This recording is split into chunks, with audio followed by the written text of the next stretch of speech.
I'd like to call this budget committee meeting number 5 for the city of Oak Ridge, Monday, May 22nd, 2023. James, are you doing roll? Jackie will online.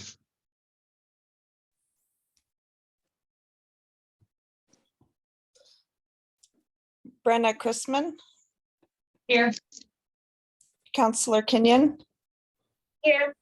Counselor Tarman, Here. Linda Kammerer, Here.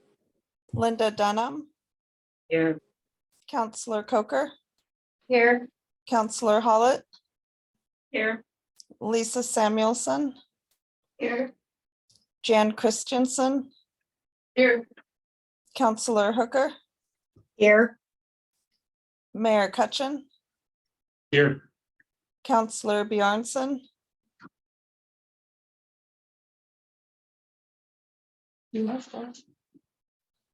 Seema Lavelle Beers, Here, okay, I just didn't see Counselor Bjornson or hear her. And we have had one resignation from the committee. Yes, I'd like to read the letter. Hi, James. I regret to inform you that I will be moving out of the area and will have to submit my resignation from the budget committee effective immediately. I would like to thank you and your staff for the hard work on this year's budget. Kind regards, Benjamin Sachdeva. Alrighty, now is the time to declare any conflicts of interest, if there is any. Go ahead, Councilor Hollett. I have a potential conflict of interest as my husband works for the city of Oak Ridge. Thank you. Brenda, go ahead. I have a potential conflict of interest. My husband works for the city of Oak Ridge Public Works Department. Anyone online have a potential conflict of interest?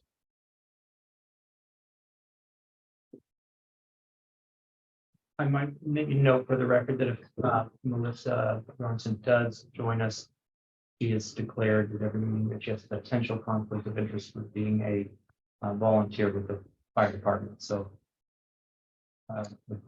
carry over for this meeting as well.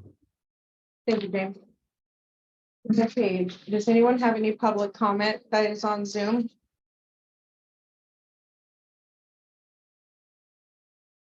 Seeing none, anyone in the room have public comment?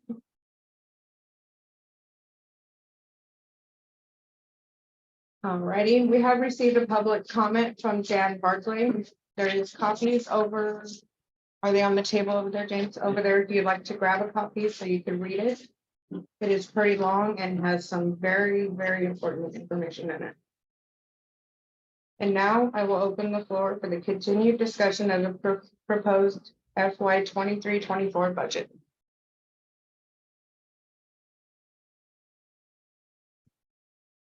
I'm not sure where folks want to start, but on Friday, I was able to email out to everyone a budget without beginning fund balances, which was pretty bloody, to be blunt. When you try to remove over $2 million from a budget our size, there's a lot of cuts. We worked on it all week. We did our best to try to keep emergency services intact to the extent possible. That still resulted in losing one police officer, losing all part-time fire and EMS staff, and then potentially closing the library, putting layoff of the librarian, closing our city parks, which had a trickle-down effect of losing the income from our rentals, defunding the city's portion for the Diamond Express bus service, and then removing approximately $2 million from the public works budgets and then minor cuts here, there, and everywhere Or- that we could find. So have presented that to the committee. I think it was educational for us to look at those numbers.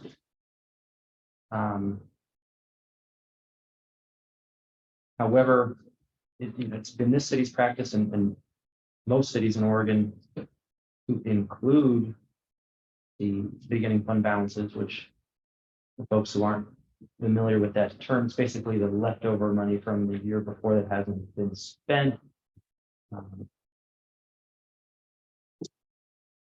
So in my personal opinion, again, although I think this was educational, to see revenue versus expenditures not account for anything else, that we really, at least at this point in time, ought to continue including our beginning fund balances. Those exact numbers are certainly debatable. But I just think that the amount of cuts would result in making the city of Oak Ridge a place where no one would want to live, frankly. So that's my personal opinion, but I will leave the decisions obviously up to the budget committee. That's their purview. And I think that's all I want to say to begin with. I see we have a hand up, Councilor Coker online. Hooker. Oh, sorry, Coker. Yeah. Go ahead, Counselor Hooker. Yeah, I appreciate, I have to say, I appreciate everything you and staff did. I understand what Brian was getting at. However, I do believe that in my own mind, I don't want to see us end up like Sumter or someplace like that where we end up a ghost town. If we close the parks, kids have nothing to do. We don't have the police department that we should. Therefore, they're not going to be able to get out and take care of some of this stuff. I just think that that is a careless way of doing things. Again, that's only my personal opinion. Thank you. Thank you, Jan. Go ahead, Counselor Kenyon. Well, I have a couple of things. The first would be a question on these two proposals. I have to apologize. I only reviewed prior to tonight's meeting the proposal that includes beginning fund balances. But just looking at these side by side, like I see on the total budget, only a difference of 500,000, but you're talking about that you eliminated over a couple million. Yeah, so So, like if you look at the public works budgets, there will be a lot of money simply left in reserve because the money's there, it's just not being allocated for oh, like now, since Rick messed it up, is it SB 11 or LB 11? LB. Thank you. Sorry. It's in my head now, Rick. Yeah, so like those funds are now just left in reserve in contingency. Is that- Yeah, more or less, or reserved for future expenditures. Thank you. I also noticed that there's like right on the first page, general fund, it does have a beginning fund balance, net working capital. So, Well, but you guys didn't want us to use it to budget with. So if you look, it's now sitting, oh. So you left the number there, but then you put the amount into like contingency or something like Correct. that. Rather than spend. right, Okay, I see what you're saying. Okay, so then, all that aside, I also think it's very important to note that we just came out of an audit meeting where we learned some significant information that's absolutely gonna change what we're reviewing right now. So I think we need to consider that. What do you think? For sure. I mean, all these, what we learned is that in prior years audits, 21, 22, and well, maybe 2021, but 21, 22 prior years audits, the ending fund balances, which would become the beginning fund balance for our current year, were off in the general fund by over $300,000. We actually had a negative beginning fund balance for the year that we're in right now, which will significantly change this year's budget, which obviously is going to change next year's budget. Same with emergency services was off in a good way. They actually had a lot more than what was projected at that time. That audit's not completely final yet. It's going to take a few more days or weeks because some other new information came out that the LGIP account that we have, the local government investment pool that we've had significant amount of money in for years, has not been being tracked in our books. So there's a potential that we're actually going to find out we have a lot more money than we think we have. And He's it's, got daily access to it. It's all online. Does he know what's in there? Well, we've got it. It's got Yeah. $915,528. And in previous audits, they made mention that we had an LGIP, but they never, never mentioned how much, right. and it was never recorded in the actual books that are being kept on a daily basis by our finance department.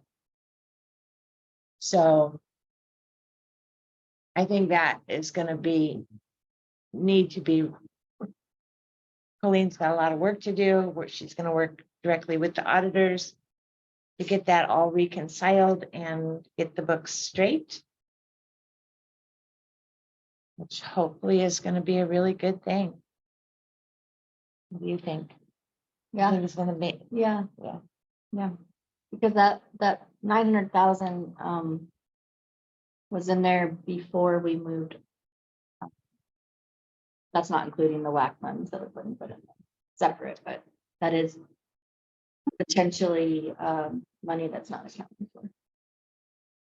Could you just remind us who look at the books every day, where the LGIP fits into the overall picture? sure. So we have a regular city bank account with Banner Bank that most of our daily transactions go through. But there's another bank account called the LGIP. It stands for Local Government Investment Pool, where money gets shifted into that account because it grows a lot faster. It has a much higher rate of return. And it just hasn't been being tracked in what's in there hasn't been being meshed with our actual record keeping on our daily books. But what is it to be used for? Is it coming from different sources and just as simply a high interest savings account? It's an investment account. Yeah, it's an But I can tell you investment. that a significant portion of it came from OIP sales. Yeah, that's great. There might be 900,000, but what's it for? That's what they have to figure out. They're gonna have to figure out, like, did it come from general fund or emergency services or OIP or a combination of all? And then how much does it actually mean those accounts actually have today? Because the auditing has been balanced and reconciled with the banking from Banner, but not with what's in the account at So it's a little bit LGIP. of a mystery still. Mhm. But it's gonna be a process. It'll be probably a couple weeks, I'm guessing, Yeah. at a minimum, before we really get to the bottom of it. How should we be looking at that then? As a rainy day fund or what? We won't know for a couple of weeks. If it's OIP funds, it's restricted funds and you can't, But if it's OIP funds, the OIP funds that they're supposed to have in their bank account is already accounted. I don't understand what you just said. Okay, so our auditor took all of our cash and all of our Banner Bank accounts. Took those with our beginning or ending fund balances, beginning fund balances. However much cash we have in our Banner Bank is what we show as our balances in the books without the LGIP account. So in this case, I guess what I'm saying is that and I've always thought the OIP beginning balance should have been a lot higher than it was with all the sales that we have done. So Didn't the audit say we were like in the hole on OIP was like 300,000 plus? They weren't in the hole. They weren't in the hole, they just overspent.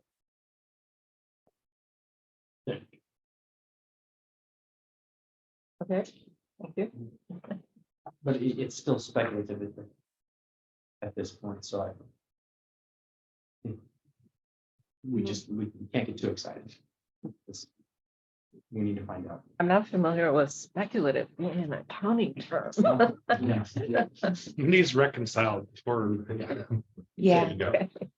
Correct. So in the previous years with the previous finance directors, this wasn't on their radar to see this account. We don't know when it was kind of dropped off at this point. And previous auditors also did not. The auditors never mentioned an investment account on our audits is the problem, so as well, because they're showing no investment when we actually have an investment. Seema has her hand raised online. Seema, go ahead. Okay, hi, I'm doing this on my phone, so I'm trying to understand. So it's been my experience, from what I know, money, if you've had $5, if you had $5 for milk, and through careful whatever savings or whatnot, you still got the milk, but you still ended up with $5 in that account. When you start the next year's budget, you still have to include that. You can't say, oh, it's not there. I'm trying to understand about the different accounts and what's happening with audit. So from what I understand, we're in an audit process at the same time as that we're doing budget. Am I correct? You are correct. We're catching up. We were so far behind that we're just now receiving the draft audit letter, which is not even finalized for fiscal year 21-22. Which was due on December 31st of this past December, so it's late. And that's why it's affecting what we have now. Okay. All right. So being that we're coming up on the new year, and we got to get all this stuff ironed out, and the audit is taking place. So can I ask about this other bank account that's at the IGLP or to something of that nature? Yeah, Where does that money come from? That's what we're trying to find out, and we're going to reconcile it to determine that. Part of the problem is to steal your line, Chief. We've gone through 5 finance directors in as many years. Wow. Sometimes they don't necessarily need the best notes for the incoming person. So we have money sitting in the account? Maybe. That's what you call mystery money? There's definitely money in the account. Where it came from and whether or not it was accounted for is the question, and where it belongs is a separate question. So we can't use that to stop up the shortfall then, can we? Not till we verify it. Right, right. And how long is the audit process gonna take? Well, it might not, I mean, it might be done by the time we have to have this audit done, but it will not help with this audit right now. I mean, budget, sorry. With the budget right now. So Correct. why don't we go ahead? I mean, it's just the way, do we use whatever tidbits, leftovers, savings? And we're gonna include that in with our regular budget. I've never heard of anything of starting a new budget. I mean, down the line, come October, you can close out the budget. Where to say you've got $15 left over, you're going to just use that as your starting point for the new budget. When you get to October and it's time to close out that line item or that purchase, that thing or whatever, you can still close them out, and it's going to come out that they still got $15 in their kitty. So we always have to use, to me, I don't know, I had a different way, criteria and procedures and stuff, but I think it's kind of like a universal thing, that's our starting point. So if we do that as a starting point, will we be okay? Or will we have problems? Will there be enough money? Do you think after the audit is done and we straighten out this IGLPT, whatever it is, the mystery savings account, do you think it's gonna iron itself out? Oh, yeah, one way or another. Eventually, it will. Yeah. Okay, all right. No, but because I've been busy really, and I looked at it,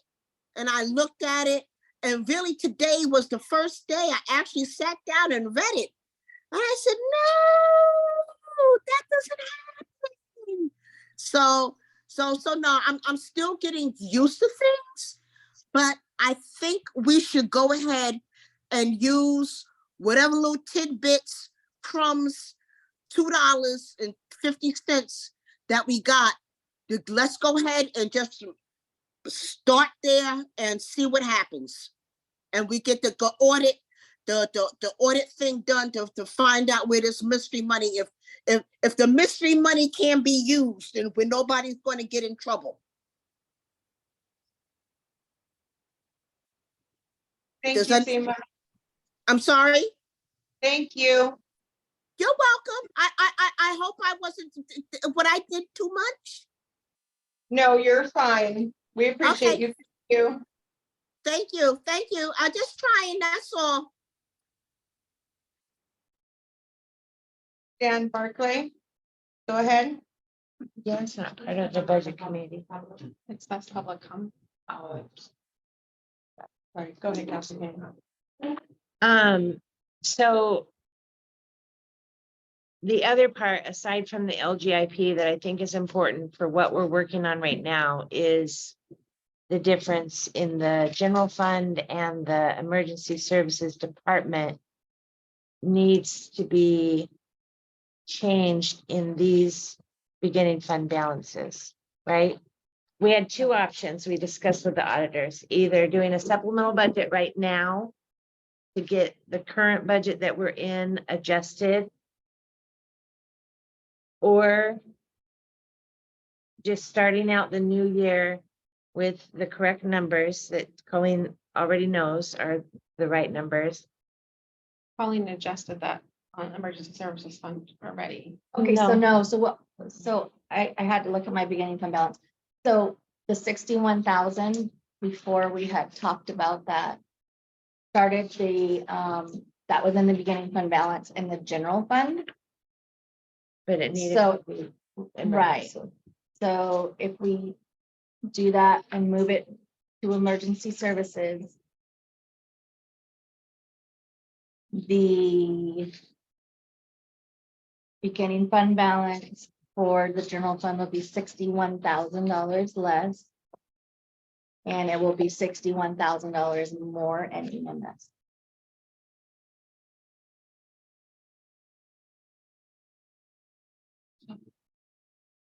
Good. So many cities use their beginning fund balances. It's not out of the norm. In fact, it actually is the norm. So I don't understand why we would take away beginning fund balances from all the departments to make our city look like this. I see this picture. I see a place that people want to move away from because they don't have enough police officers. They don't even have a park to take their kids to, or a library, or enough emergency services. I mean, not even a bus anymore. There's not even a bus anymore. So I look at this as a real quick way to cripple your city, and I just don't understand why we would do this to our staff and our citizens when the money we have in our beginning fund balance, exactly like SEMA was just stating, that why would you not allow something that was saved from the prior year? So let's do a hypothetical and take a leap of faith and say that those beginning fund balances in the ESF and the general fund are correct. So that would leave the combined total of beginning balances, $241,852. At the end of the year, if we stuck to that budget that we write exactly, the fund would burn down that beginning balance significantly. The deficit in each of those combined, at least of those two funds, is $250,000 approximately. So of that 241, you're spending 250. So in other words, you're going to use all of your beginning balances. In addition, at the end of next year, on June 30th, the public safety fee expires. And that's $270,000 worth of revenue. So what's the plan from the staff? What is the plan? There's no money left after the end of this year.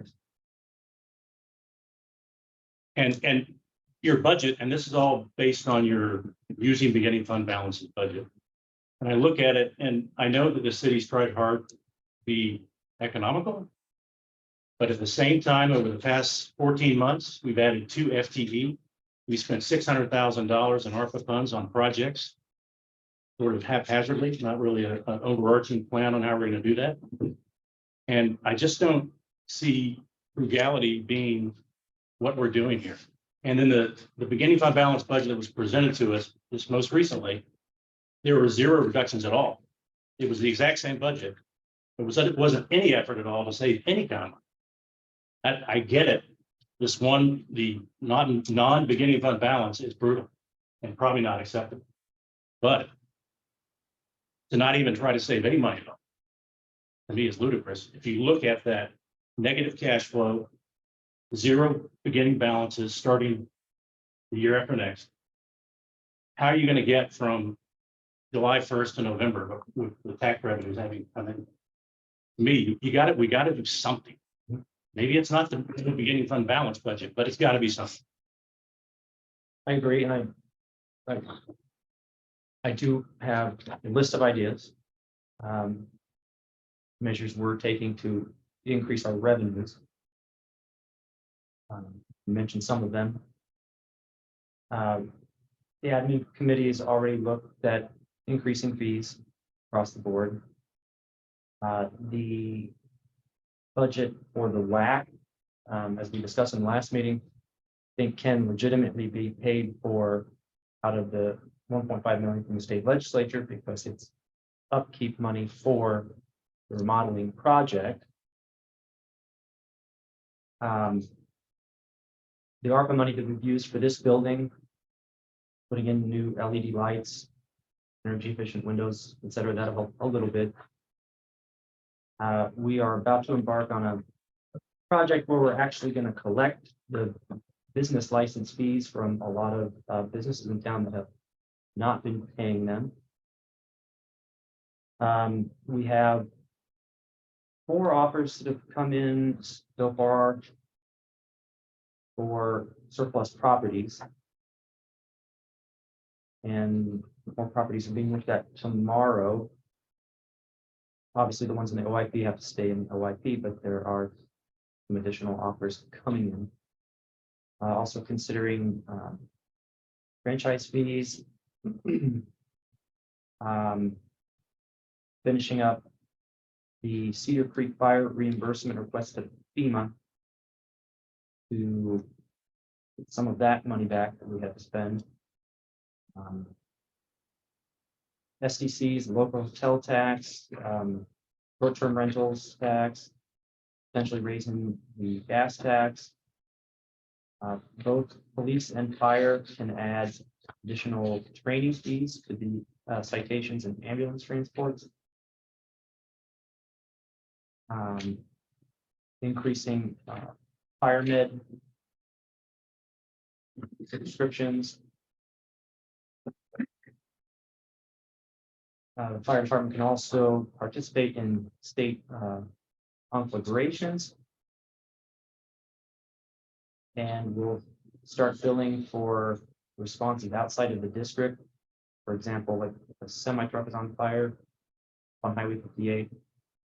We hadn't been billing for that in the past, but our new billing company believes they can do so, and they simply take a percentage of that.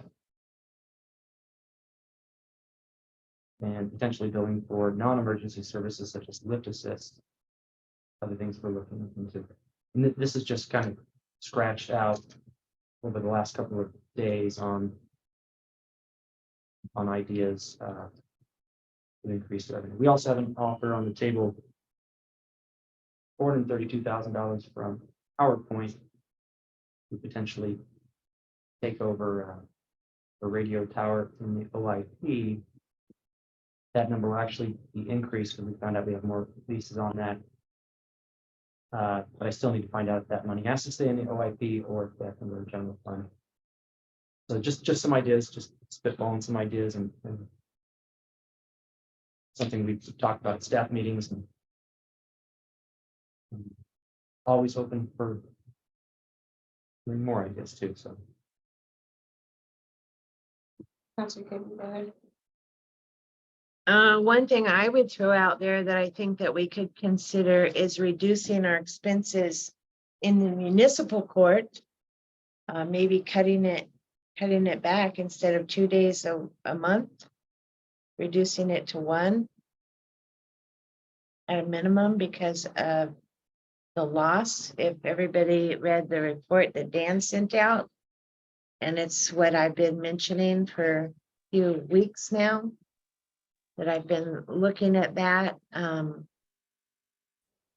It's a significant cost to the city now to run the muni court, where it used to be an actual, we made money 5 years ago, but we're no longer making money. So I think that would be a good place to put some reductions in.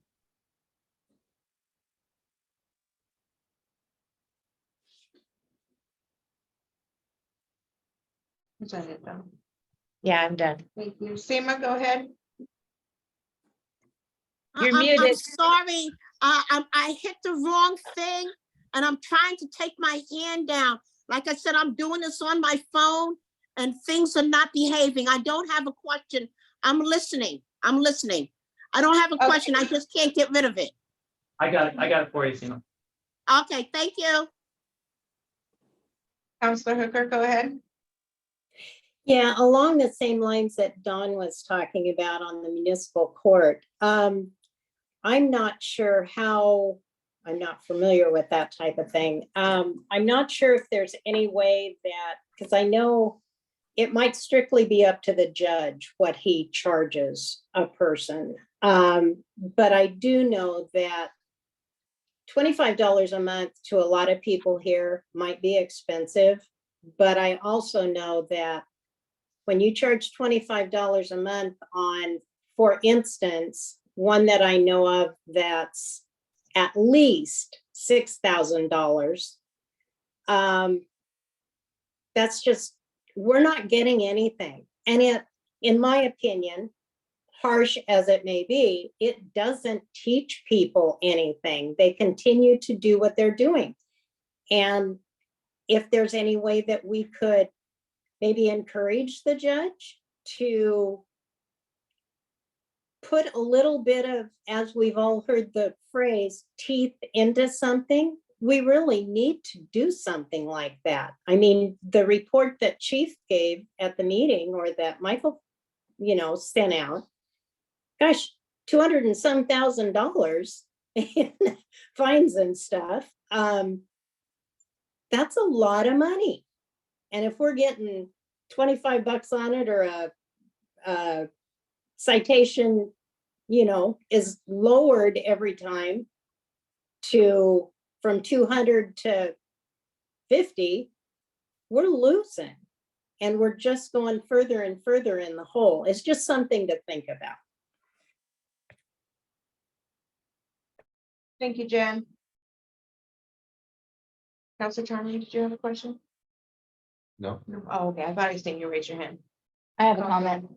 I have a comment about what the mayor said about spending ARPA funds.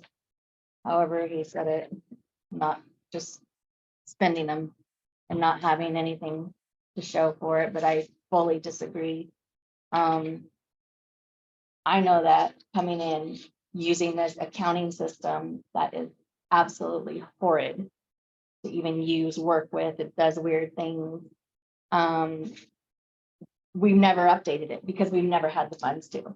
So being able to use $100,000 of ARPA funds to update that, something that's very, very essential to keep going, was a very good use of funds. There's other things, stuff falling apart at the fire department, stuff falling apart here in our building. All of it's accounted for. And if anybody ever wants to see what we spent the funds on, you're welcome to see. And I do not believe that is at all the case. And also those funds had to be spent. Right now, the cities that got, we got a whole $374,000 each year. There are cities that got millions of dollars. The government's clawing back that money that they haven't spent. So, it was a use it or lose it type of thing. So I believe that we used it to, the best of our ability. I would add to that the council agreed to every single expenditure. And we never did have a plan. We had plenty of time to make a plan in the past, and we never did. So as we go along and things come up, we get proposed and the council approved. I think it's all been good spending as well. Go ahead. I was listening in the audit committee meeting earlier, and maybe I wasn't sure if I misheard it or not, but they said something about that there was 100,000 transferred from ARPA into the fire EMS fund, and it was still there. It's not still there. Okay, I think that's what she said though, and I was like, I think she was talking about it was there for the budget that she's auditing. oh. So it got okay. transferred in 21, and it was their beginning fund balance for Okay. the 21-22. Cause I was concerned about Yeah. are they going to ask for that? Right, yeah. Did it get spent then? People are working on it. Oh, I know that they had projects in mind and stuff that they needed, so. I put it out there. The council approval was to spend it on overtime. When that transfer. Overtime. for the fire department. Emergency service. 20, 20, Well, if they have 21, 22. other funds. Okay.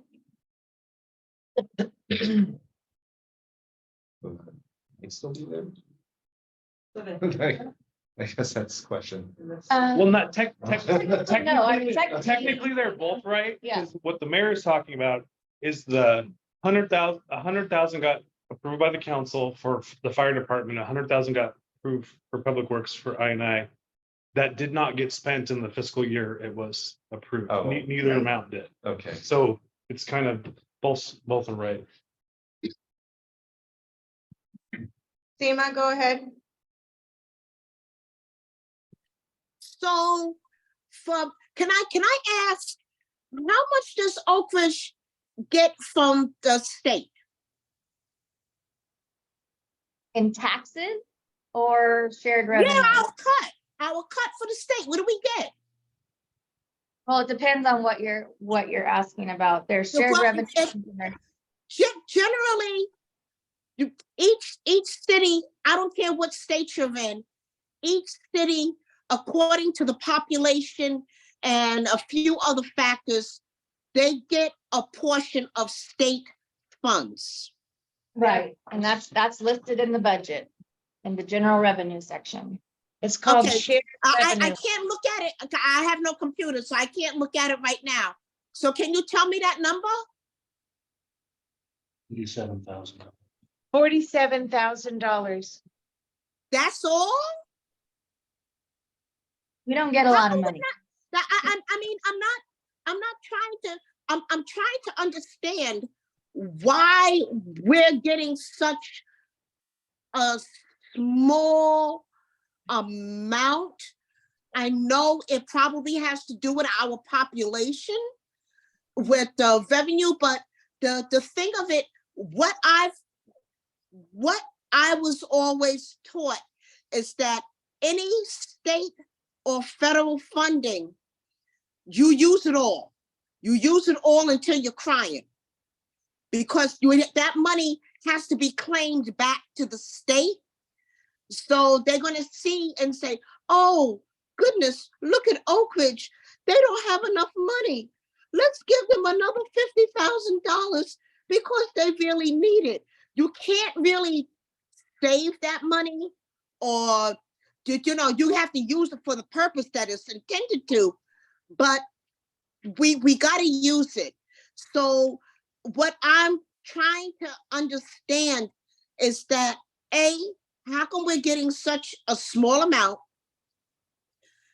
B, the finance department, when they're claiming, are they claiming the whole $47,000? And B, if they are claiming the whole $47,000, why aren't we getting more? Because when you claim the money, if you use all the money up, they increase it. Unfortunately, SEMA doesn't work that way. We're not like the military or, other. No, I'm just talking or- I'm just talking about municipal budget. Yeah, You could always call the state of Oregon and ask them to explain it to you.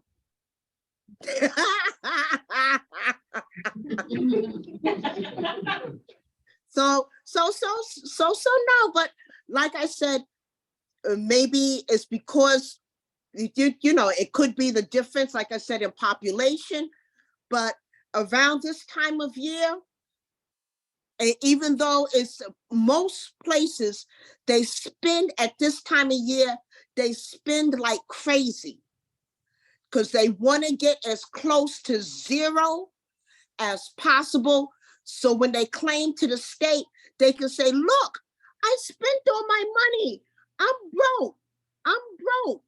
And most states increase it. They don't give you the same amount because they say, oh, listen, you got to April and all of a sudden you used it for this, you used it for that. And your claims are good. You got good POs and everything else. You used up the money. Here, we're going to give you another $30,000. That's the way it's always, in my experience, that has happened. But if it's different in Oregon, then I don't know. But we've got to do something. When we was in the admin meeting, like James said, that we agreed to start increasing some of these fees. Because we're kind of like a little behind the times in our fees. They're kind of like 1955-ish. So, if Eugene can charge a person $111 for a library card, I think anybody who's past the border, we could start charging a little bit more. Things of that nature. I'm not trying to be mean or be greedy, but we've got to look out for our town. And if we need to increase stuff, we need to increase stuff. Does that make any sense? Yes. Yes, thank you, Seema. Okay, I'm sorry, I'm done. Brenda, go ahead. I really appreciate all the work that the city staff put into this without beginning fund balance. I mean, it's obviously horrendously drastic and would make it a place that none of us would really want to live. I guess for me personally, I would like to see some reasonable cutbacks from the departments. I feel like there's a lot of people's egos or feelings are getting involved, and this really needs to be about what's best for the city. Like, I've been told I can be bougie and I like nice things, but I know to have those nice things, I have to budget for said nice things. And I think that some of these asks are not reasonable. Like, we don't have the money. Like, we need to come up with the money so that we can have the nice things. And right now we don't. I would just like to see like reasonable cuts, not this. Who was first? Just to answer part of her Oh, question, man. Yeah. most all the budgets, I've been through these, sitting in that chair, I've been through it, sitting in my chief's chair. M&S side of stuff, we're so behind my peer, at least in my department. So we don't buy new cars, we don't get this, we don't, M&S can't much be cut more. Right. So when we have to make cuts, employees are what costs money. Because here's the problem, if I have to make a $50,000 cut, I have to make $110,000 cut and cut an employee, because I don't have anywhere else to cut $50,000. Right. And I think everybody's, And I get that, but we need to have the money to not make those cuts. Like, I don't want to see you lose a police officer. I don't want to see, the fire department lose staff. It would be, I think we need to do a better job at I love that Rick had a plan out of over a certain number of years, like he wants this equipment or this, and it's planned out expenditures and for years. It's not like you're asking for us to get it tomorrow. Like, it's planned out, more like that. In some circumstances, though, we've gone so long without adequate funding that we have equipment that needs to be replaced emergently. But we don't have the funding now. We do, we have beginning fund balances, that's how we do. And what do you do next year? And what do you do next year? Go ahead, Councilor. Close the city. Yeah, as Kevin said, I'm going through. That's our next option. City. Sorry. I was looking at each budget really hard last year, not working with staff, but looking at what they were doing to work so hard on their budgets at corners, and there is no fat in their budgets. There's nobody that has really great, nice equipment, or all the departments are lacking. When you guys came to us, Public Works, was it last year or the year before, for that big piece of equipment for Public Works that we got? Yeah, we didn't talk about that for years and years and years. That came to budget committee that year. Right? Because they needed it, they had to have it. I guess, And everything, I mean, Public Works went over all their vehicles last year. Some of their vehicles have crazy mileage on them, but that's not all the vehicles, that's all the equipment is. There isn't anybody's budget line that they have. I mean, there's departments that they have to stop buying copier paper when they don't have any more money for copier paper, and that's this time of year.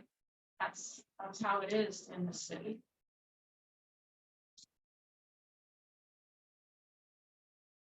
I guess what I'm saying is I don't see anything bougie in the budget, so I'm curious what you think is excessive in any department. Was it the ambulance that's excessive? Is it Rick's new budget that's excessive? What is it? From anybody? I just feel like there's this emotional involvement in a lot of these things. And to the mayor's point, what happens when the emergency fee isn't there? Like, because I've seen many counselors post on the Facebook that, they're not voting for that fee to pass again. Like, so what happens when we don't have that fee? Then we lose people. Right. Yep. Period. Ambulance service. Yep, you lose ambulance service, yep. So people can either pass something when it's gone. Right, so bring it okay, back, or- we passed the budget with all the things this year, great, wonderful. You don't, the safety fee doesn't get passed or not increased, or none of the what ifs you just gave us come through. Then we have no ambulance and but we got a brand new ambulance, but we have no EMS personnel. Well, Like, for what happens? starters, They're the not. fee is actually to cover the whole city, not just. Correct, I'm just saying, but you bring up the EMS, that's always your first point, so I'm No, bringing it actually, back. the first point was the truck that we bought a few years You ago. brought EMS. I'm not gonna do the tit for tat, let's argue about all the things. Like, I just think that we need to have a plan. I get this year, pay for all the things this year. You know, we don't lose staff, we move forward, but what is the plan? Well, we need to put something into place. Right. that We start saving a certain percentage or whatever to start building, And but we it's- can't do it overnight. It's almost 8. and We've spent all this time talking about the what ifs, and we're meeting 5, we're 2 behind, and we're still, like you said, waiting for the auditor to come up with the correct data. So it's just a little Well, that's not frustrating this far in. We're not gonna be able to do anything with that. Right. We're gonna have to move forward. Go ahead, Kevin. We have to do one of two things. And we don't like to talk about it, but one of two things has to happen because I believe the mayor is right. What happens next year when we don't have money and potentially the public safety fee goes away? I mean, basically, police or fire has to go away. Because really, if you think about it, if it's not funded, you can't keep part of them and part of us. Right. It just nobody puts us wants that. back. So the only other option is we have to raise revenues, whether people like it or not, or we have to make cuts. There really is there's no middle ground. It's just more revenue or make cuts. I mean, I'm At all some- for the make more revenue. I think The- that's the, Some point in time, that is gonna happen to this city. I've been here for 10 years now, next month, and the tit for tat, all this, it just stresses staff out.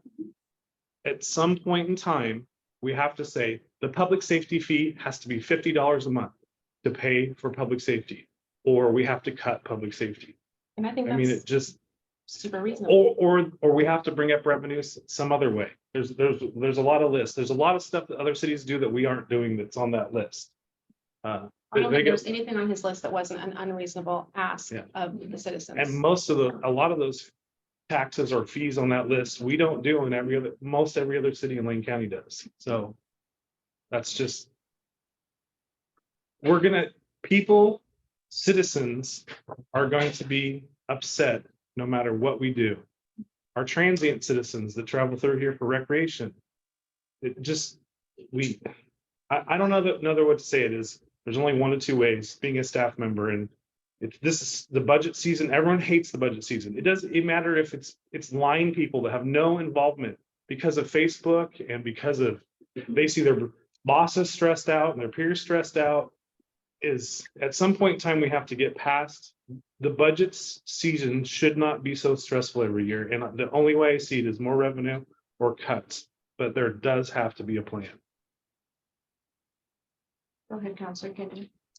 I think agree absolutely with what Kevin and what Brenna just said. And that's the one thing that we've never actually done is sit down and work on a plan. It doesn't necessarily have to happen in budget committee because it's gonna take a lot of work. It's actually a council thing that probably should have been started about 5, 10, 15 years ago. It's sad because when this town lost the $1.5 million in 2011 and we realized we had to cut back 12 staff members or whatever, that's when we actually should have started working on the plan. It has never, ever been addressed. And we're still in the same position to this day with where we stand. The one thing I think is important that is going to be how we can become sustainable in the budgets is to actually do it accurately where we have reserve for future expenditures, unappropriated ending fund balances, and contingencies in every single fund. Those become your next year's what's going to pay the wages for the first 5 months and et cetera, et cetera. I went through this budget and I mean, we actually did in a prior meeting, we talked about the changes that needed to be made on those lines in several of our funds. I haven't seen the updates yet, but I'm sure you're still getting to it. You remember that? Which ones? The reserve for future expenditures and contingencies. Oh, no, those should all be up to. No, they're not, from what I could tell from, One we sent out Friday has the 10% and the, does it? Yeah. Okay, well, I guess I wasn't looking at that one then. Anyway. That's where we need to get in every fund. That's all I have to say. and it's not gonna happen overnight. No, I know. Thank you. I was thinking while Chief was talking, while Don was talking, and I agree, mostly you've covered what I wanted to say, which is that this comparison that we did was to give us a reality check.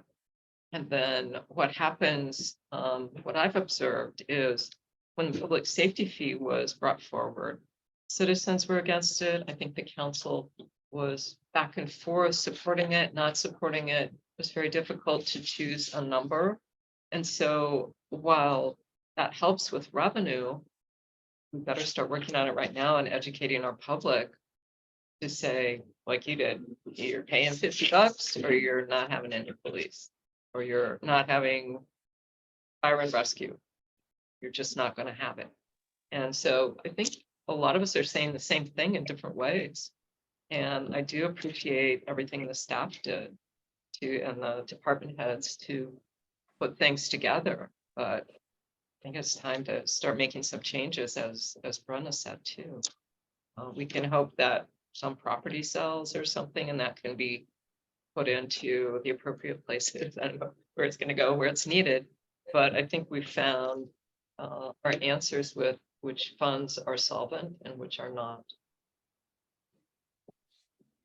I'd be happy to help however I can. Counselor Hooker online. Go ahead, Jen. Just, I guess, I 100% agree with Kevin and with Brianna, and I know I mispronounced your name. But I think we've wasted time, even though this was a reality check. I think we wasted time trying to figure out how we're going to go forward with comparing things. I think what we need to do is we really need to consider the safety fee.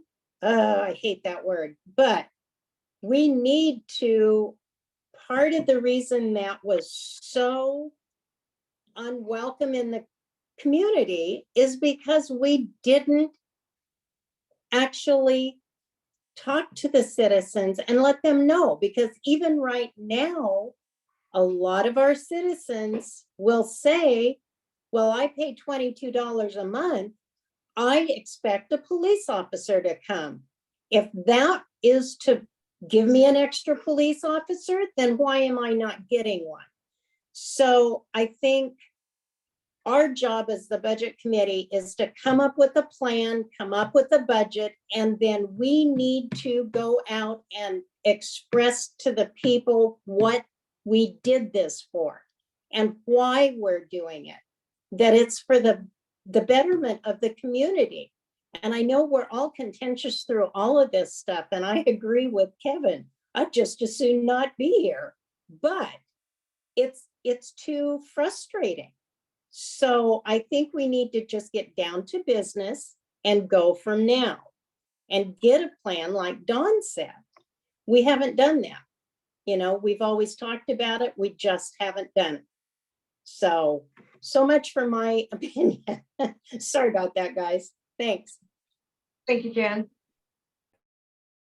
Yeah, I think to continue on to kind of what Counselor Hooker is saying, we really need to either direct the staff if, I think it sounds like the consensus is we're not going with this one, but we need to direct the staff on which direction we want them to work on. And I believe in the public safety ordinance, it is the budget committee that advises. Provides advice on what that number is. Isn't it supposed to be evaluated every year in the public safety ordinance? It's supposed to be evaluated, I think, by the budget committee, and the budget committee is supposed to give a recommendation on what that fee should be. City council, am I wrong? I don't know if it's budget committee. I know that it's supposed to be set by the fee schedule, It's supposed to be evaluated annually. right? So I guess. In what the I'm fee getting at schedule is though, that, which is council. in my opinion, we should allow the staff to continue on with the budget process they were working on. If they can make cuts to it, bring that back to us. But it sounds like people feel that, we need to reevaluate that public safety fee. I would love to see that reevaluated. I mean, I think like to Counselor Hooker's, we always, healthcare, you're, like you said, we're never gonna make everyone happy, but I think the old adage of clear is kind, like if the information's out there, you know, people are always gonna complain about, well, the police they're never responding to my call, or EMS took 2 hours to get there, or, you know, the parks, the lawn hasn't been mowed in a week. There's always these things because you guys are so understaffed and stretched to the ultimate limit of your capacity that, you know, they need to know the why. And, you know, if you want to keep our police force as is or increase, EMS as is or increase, all the things like that has to come at a cost. And I know that are, you know, people that just moved here, they're like, well, I didn't pay that much here or there. That's great. But here we are in Oak Ridge, our community, like if this is what we want to have, then we need to pay the cost. Can I, Go ahead. This question, what is that $47,000 for tax? It comes in from people's property tax? Mhm. What is that 47,000? shared revenues, it can be anywhere from cigarette tax, alcohol tax to different Okay, so small when I first taxes. moved here in 2019, there was a vote to try and raise the property tax. And it got turned down. Can that happen again? With a letter of explanation to every citizen in this community, the dire straits the city is in, and if we don't raise your taxes, you won't have a police department, you won't have EMS, you won't have parks. That's just the way it is, and I get it, and this is a retirement community. I tried to tell this city council 40 years ago, when the mills were closing, you better do something about revenue, this will be a ghost town. And it's where we're heading if we don't get more revenue in here. It's the writing's on the wall. You can't spend money like there's no tomorrow. You have to make sure you've got a backup plan. I don't get to go out there. I mean, I could use credit cards, I suppose. That's sort of what we're doing here, it feels like. And then when it comes due, it's like, hey, I'm gonna go hide in the closet. I owe you. There you go. I owe you. So I'm all for raising it, but I really better kiss butt to this community, in my opinion, because there's too many people that are like, you don't get the police department response.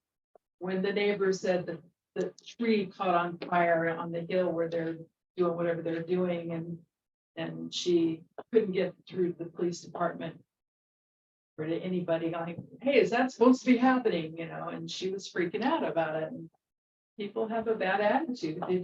There's some that say, get rid of the police department, let Lane County cover us. I mean, this hysteria is out there. Yeah, it works.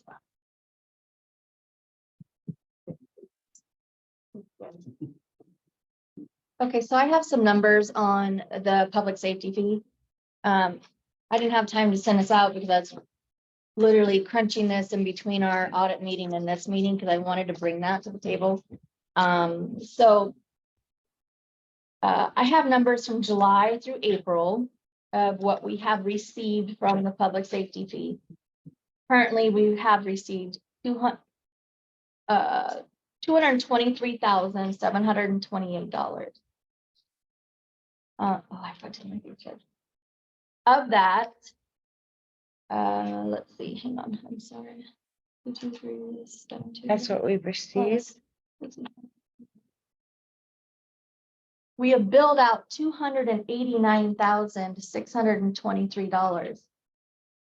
So at the end of the year, we're uncollecting almost $73,000 on the public safety fee because it is not enforceable.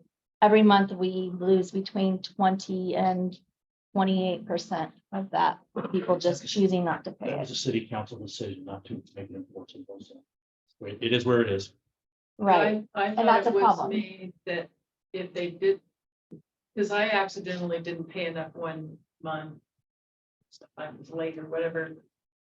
The money goes to the emergency services fee first, so you're short on your water. Absolutely not. Okay, Yeah, that's what I they, thought I that's what saw they that. turned down. That Okay. was in the original and it was struck from Okay.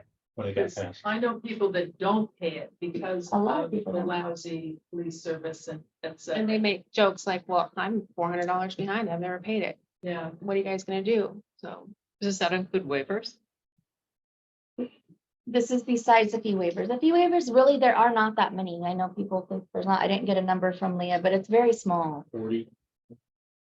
Yeah, it's very small. So people are either just not dealing with it, or you have the ones that are actually paying it and hoping, you know, that something's coming out of it. And I just think that if we're gonna have something like this, it needs to be enforceable because it's, you know, the way it's done is not good. But from what we brought in, it has helped. It has helped. We're, Be nice you if it know, helped more. are we not interested in writing to the citizens at large, everybody? oh, I think it's a great to idea. Try and increase the tax revenue. I mean, Tax- serious When you letter. say tax revenue. Well, I probably have the wrong term. Like a levy, you mean? Public Yeah, safety like levy. when I first moved here and I voted for it, I get that Oak Ridge needs the money, but you gotta make the citizens know that. Right. They Yeah. don't see this budget we're looking at going, oh my God, you know, they just, you have to educate them somehow. So, yeah, ask James, did you have a rough idea how much revenue would be created by some of the ideas that you were sharing with us? Is it like 5%, 10%, or? I don't even want to venture a guess on that. There's lots of research and projection we have to do. And what's the timeline to accomplish any of those? Like, how long would it take to make sure the public safety fee continues and what that would be? I mean, all of these things are a lot of work. It has to flow, some flow through council, other would be through the CA, correct? Correct. Yeah, some of these things can happen quickly. Others will take council action. The franchise fees aspect of it is something that I just learned about through the audit committee process. That's something that most cities do. It goes on your utility bill. And it's revenue that goes back into the general fund. Right? Isn't that what she said? Correct. It's in addition to.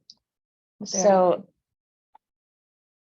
It's kind of like. so it's like a safety fee or a service fee or whatever you want to call it, but it would be permanent. It wouldn't be a year to year or like a public safety fee thing.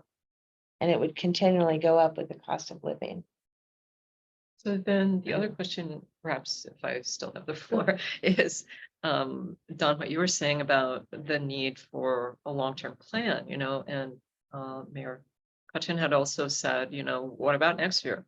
So how do we get that rolling? And how much would that take to get that long view? So we're not struggling in meeting number 5, you know, wondering what we're gonna do this year. What would that look like? Well, it starts with some stability.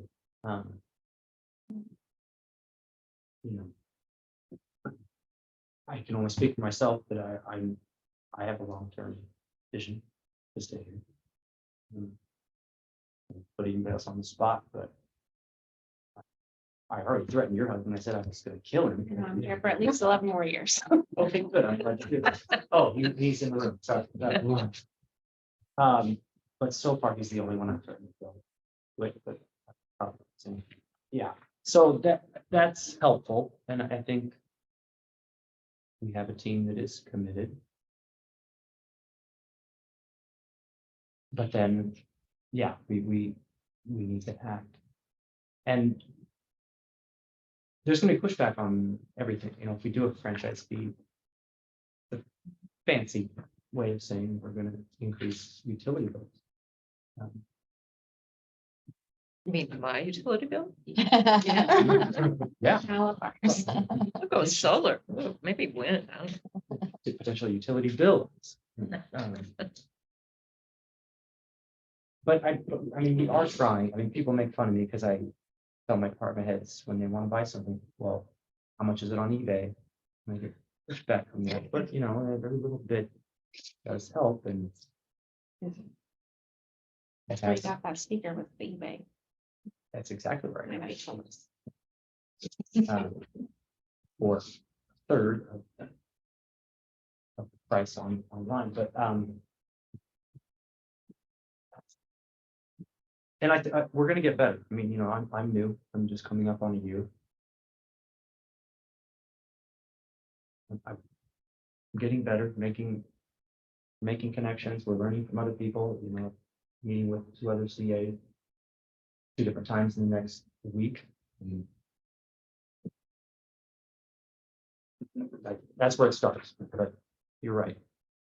There are some tough decisions we'll have to make as well, because this town isn't a wealthy town. You can't expect citizens to just pump money into the city coffers. That's just not going to happen.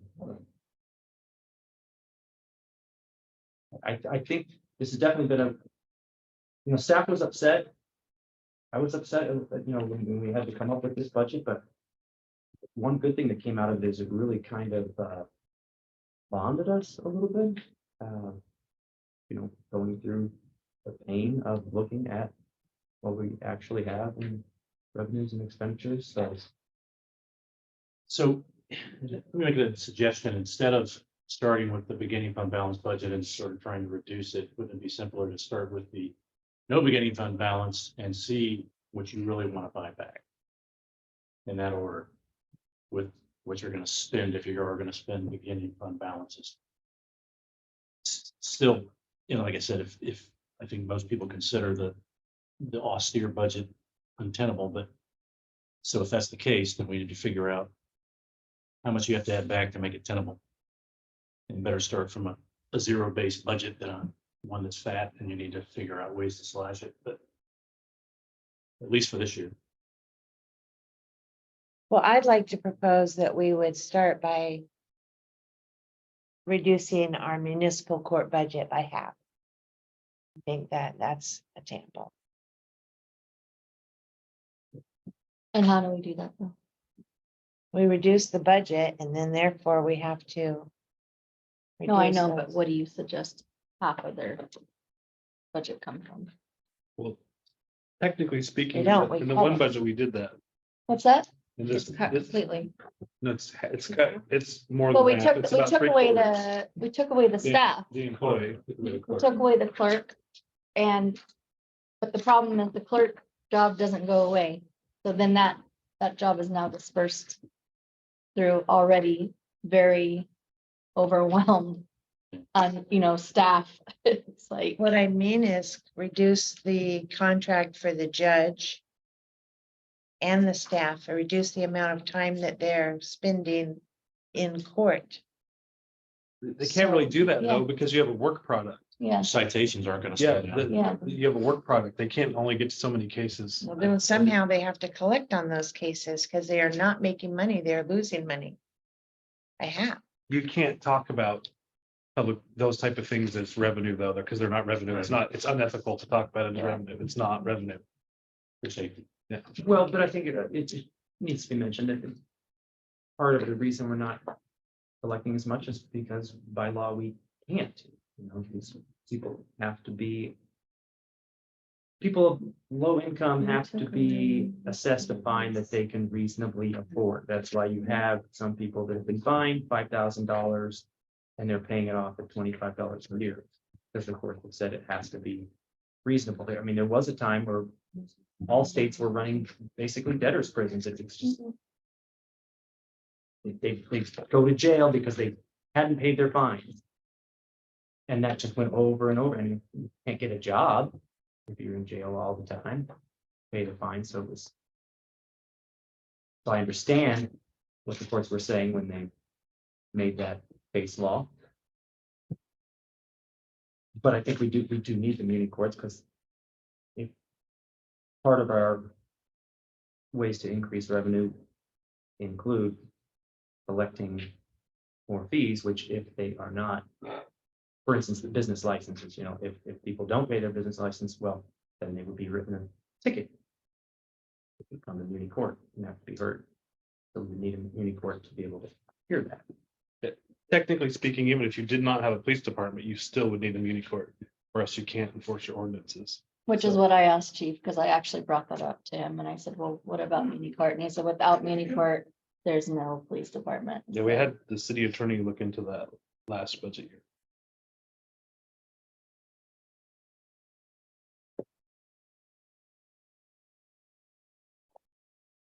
Well, then I guess we just need to put a notice in the paper and ask nicely for people to quit breaking the law. Good luck with that. Or if they Because if do, they to don't pay. have to pay for it anyway. Right? Pretty good. I would like to hear from James, where do you look to go forward?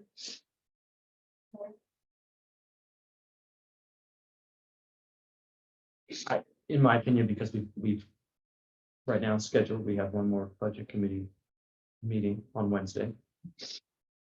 If we go back to the original budget, which was sent out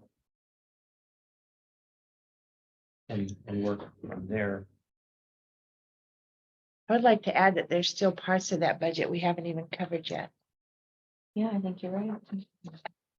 You skip over the admin of the. Mostly the general fund. Yep.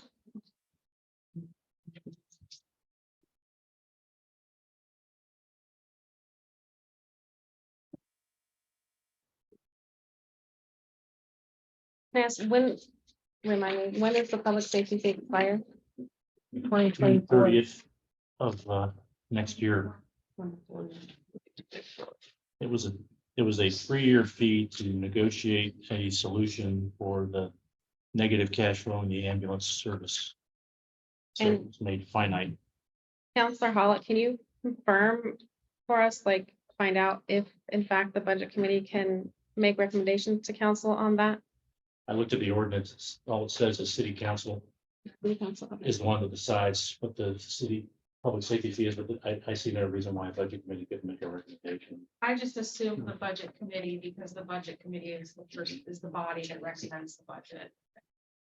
It may have been council, but I know it's in that ordinance. It says, Oh, it does, so. but again, there's no reason we can't make a recommendation.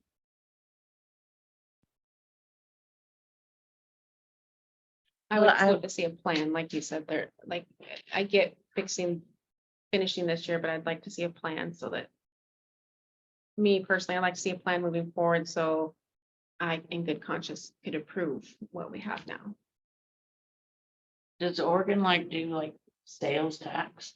I came from Kodiak Island and the island did sales tax, but we went to Anchorage, you didn't have They the. have secret sales tax, Well, yeah, there is. So there's like sin tax. marijuana tax, liquor tax.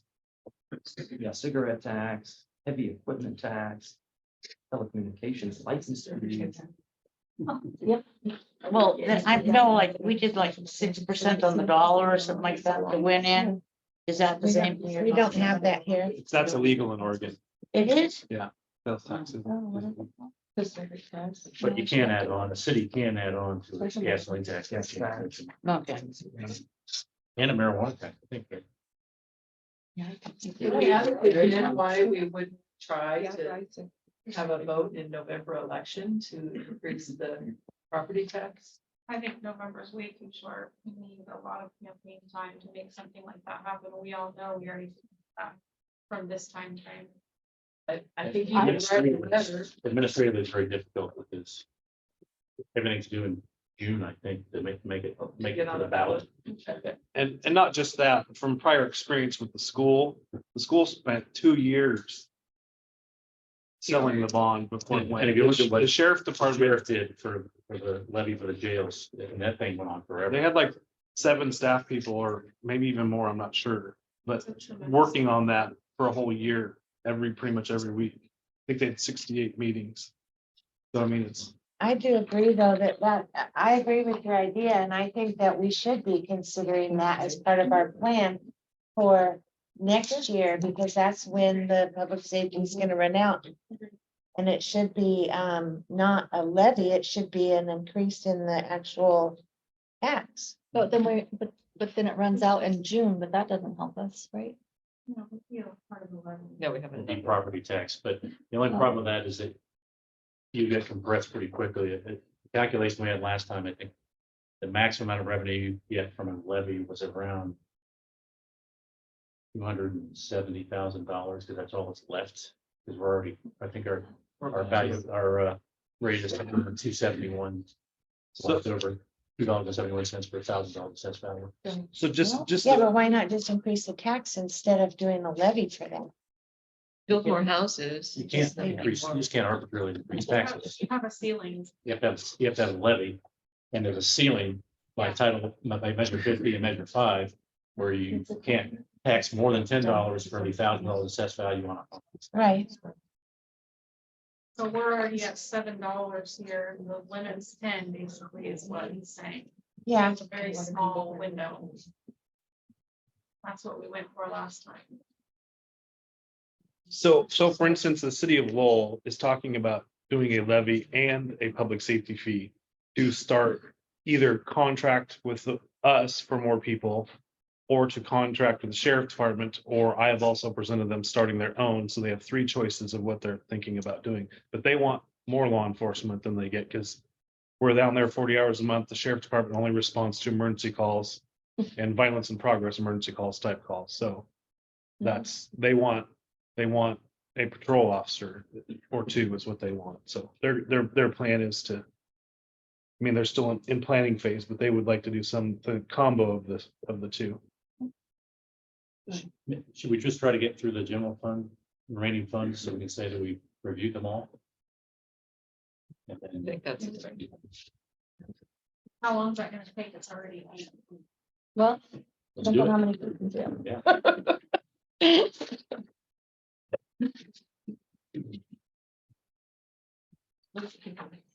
Okay, so I better look at the actual new one. resources, page 3.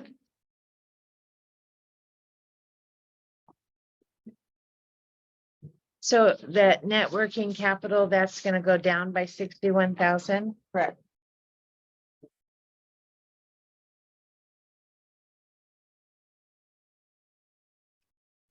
I didn't understand where we came up with that 61,000. It's the Audit. emergency services leftover from 2022 from the audit, remember today?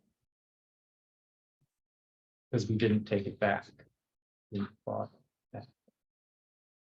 Been not under recommend. Thank you. It was their ending fund balance in 2022.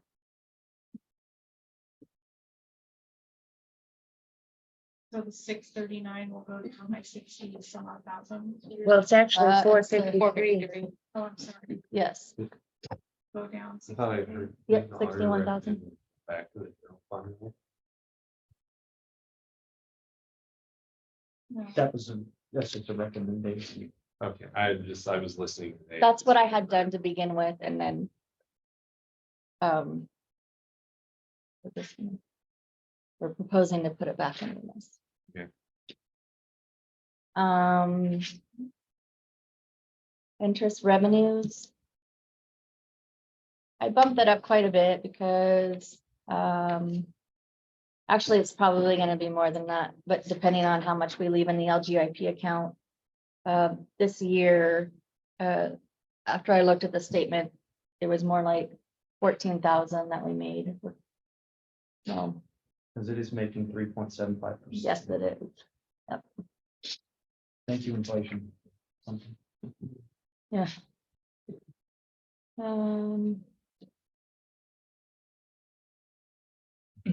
I think I did bump up the property tax revenues by 3%. I think Mayor Cutchin asked me why it was still the same. So. And I have an email out to the tax assessor to find out about if that is automatically added every year or if They give we a have to projection on request their for website. it. If you go to their website, they can give you a projection. You know if they automatically add it or if we have to ask for that increase. No, it's gonna be a standard. It increase is, okay, Based on the counties. okay. Just here, Carmen. I can resend this to you.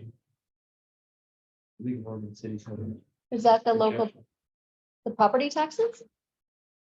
I'm talking about property taxes. No, the county's gonna set the rate and we'll just be across the county. Okay, so it does, so I did increase that with the 3%. And when you, so you're saying that accounts for the numbers that are currently in here?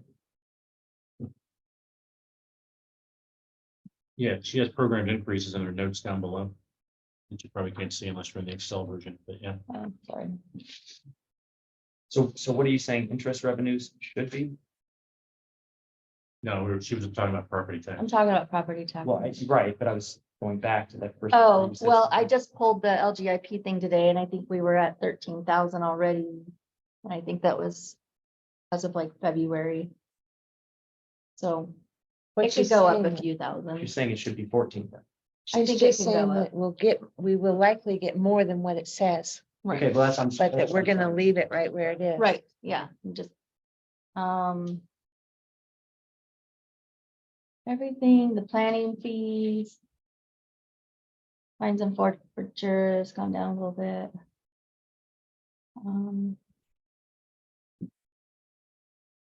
Rentals. Oh. Service revenues. Breakdowns on page 4 and 5. Go ahead, Dawn. On the breakdown page, I wanted to point out that, the miscellaneous library grants line, Mhm. down here, Mhm. yeah. There's no, in the library fund, there's no spending for library grants, so we haven't covered the library yet, right? No, I don't think so. Okay, so we'll need to cover, get there. Same with SRP for kids, it has $1,000 in here as revenue, but we're only spending 500 in SRP for kids in the library, so we need to look at that.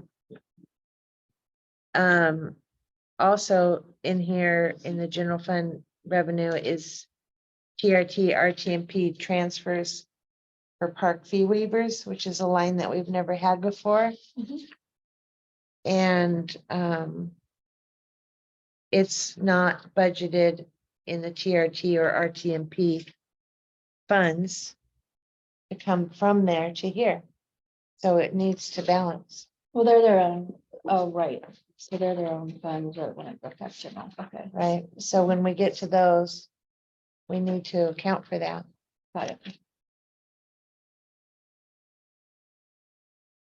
And my last notation is the public safety fee on the back on page 5 was 260, and then we talked about 270, and now it's back to 260. So should it be 270? I'm gonna say off of where we're at, 260 is gonna be, I think that's pretty close.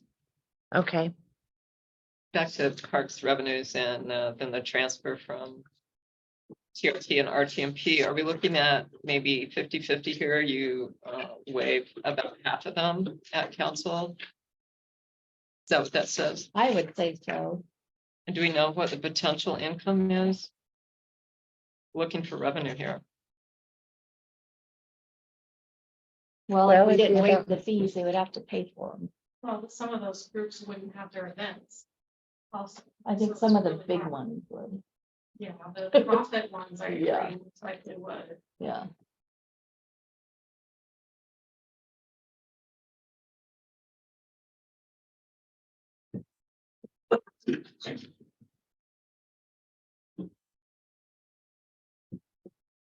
So what were you asking, Linda, the park revenues and donations? I believe that 8,600 is about where we're at as far as actual fees coming in. Actual fees, so the potential would be So- around 16,000. If you Correct. charge everyone. And they actually were able to afford it. Right. so that line that's called park revenues and donations, that's projected of what you receive in Yeah. renting out parks? Mhm. Okay.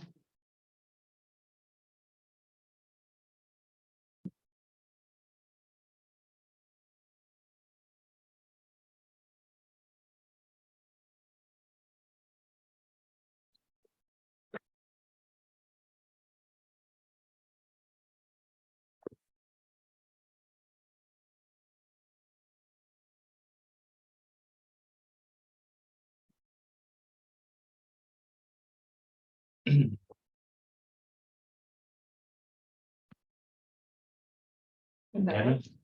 We got admin? Sure.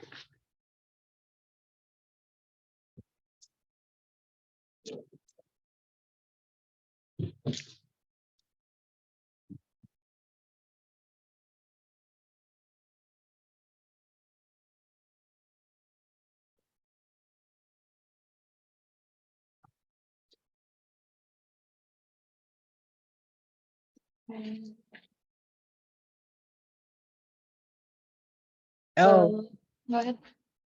um, I noticed in the spreadsheet over here, there was a $18,000 line added for ARPA bonuses, Yes. but it's not in this up here. We did add it, to the new one on Friday. Line 12. Line 12. Excel Oh. 12. Oh, I was gonna Line say, 5. yeah, okay, There's an 18K in there in the Excel sheet. sorry, where? Page Oh, it's a are you new, looking at the new one? What we did on Friday? I apparently am, oh, I'm sorry, it's there. My bad. Um.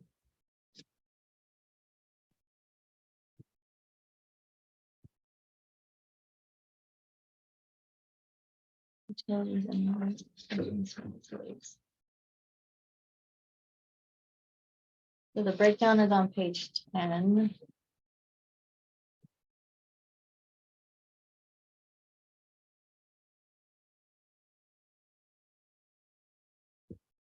And I think there was a big increase in insurance. and 23%. wage, yes. 23%. Mhm. Went from 150 to 176,000. Yeah. I have a question on special mobility services. Is that the bus service? It's Diamond Oh, Express. she just Diamond Express? Yeah. corrected me. She It's said the- it hasn't been that for 6 years, so. Special Mobility Services has been gone for a while. It's Pacific Crest, Diamond Express. What page are we on? 10. Here. I just want to go back to the insurance issue for a moment. It may not be quite as bad as this, because we staff spent a lot of time going through our insurance schedule, and Oh, that's right, yeah. we were insuring items that were worth less than $1,000 a piece, even though that's deductible. So we took all that stuff out. We were insuring 68 portable radios. These radios, I think a lot of things kind of got doubled at some point. Add new and don't take out the old or something like that. Something like that. So we really Did a lot of, yeah. I did everything I could to trim that down a bit. Thank you. Yeah, it's due at the end, like, we've submitted everything to our insurance. They have to submit it by the end of this month, so we don't know. Real number's gonna be, So this is just a projection. yeah. But yeah, but rates have gone up, average 1%, but we're not insuring quite as many. And we got rid of like cars that we're not using. Good.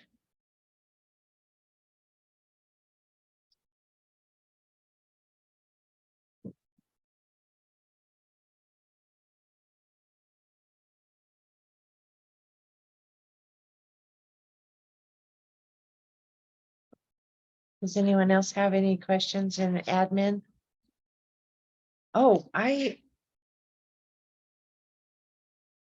it's changed. So 4 FTEs is all we have. Is all you're projecting, because the prior budget had 5. Oh, no.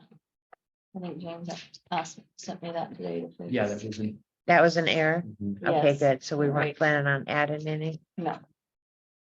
Okay, Credit for that one? Well, I don't know. Question about the building maintenance for City Hall, is that just paper towels and that sort of stuff? No, it's for like when our toilets overflow downstairs or, You mean, overflow upstairs? you know, those kind of things that happen. So, What's the new equipment? um, so we're gonna need, some new computers and, don't remember, And then what's the difference between that and computer equipment well, where's the computer equipment? right above? Right above it. that says Oh, that's supplies just and like, support. yeah, that's like IT and all that. So when we get the new accounting system, we need to update the windows and stuff like that, so we're gonna need some new desktops for 3 new desktops. At least, and then, So that's the 7,500. yes, and then just miscellaneous expenses for, guess it's kind of like a contingency fund, stuff that might come up. Internet seems kind of low for all sites at 1,000. That's just City Hall. The computer equipment supplies and support, so that's 3,000, so that's like IT, but IT is down at the bottom for 75. Mhm. So what's the difference between IT there and IT Oh, I don't know. support? Mm, You said the 7,500 is for computers, you need 3 desktops, but above that is the 3,000 for equipment Oh, supplies and I see. support. And then Okay. there's an additional 7,500 at the bottom for IT. Okay. Well, we can remove the computer equipment supplies support.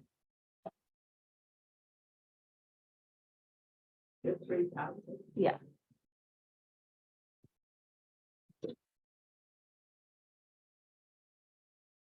Can the computers that you do need, the 7,500, can that come from ARPA funds? Yes.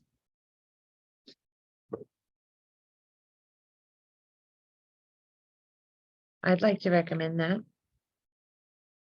We have still $121,000. No, No, we have, No. we have 40. and that does not. Oh, that 121 is already bookmarked Oh, yeah. to be stuff that's already being spent. 40,000 minus the 11,500 council approved for the library. Yeah. Oh, yeah, that's right. So we're 30,000, 28,000. 28,000.